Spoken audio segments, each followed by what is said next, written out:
అటువంటి విధంగా ఎవరైనా వివాహం చేయాలని వచ్చే తల్లిదండ్రుల పైన కూడా కేసు నమోదు చేసి వాళ్ళని జైల్లో పెట్టడం జరుగుతుంది. ఎందుకు?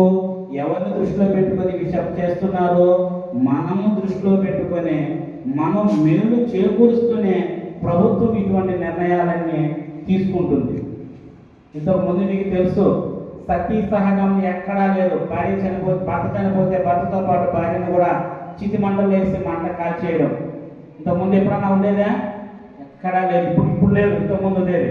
అవి ఎలా తగ్గించగలిగారంటే ప్రజల్లో ప్రతి విద్యార్థులు వీటిపైన అవగాహన కల్పించినారు. వాళ్ళ కోసం భర్త చనిపోతే భార్యని చంపడము నేరం కదా అనేటువంటి అవగాహన విద్యార్థుల్లో కల్పించారు. కాబట్టి అది అరికట్టగలిగింది ప్రభుత్వం.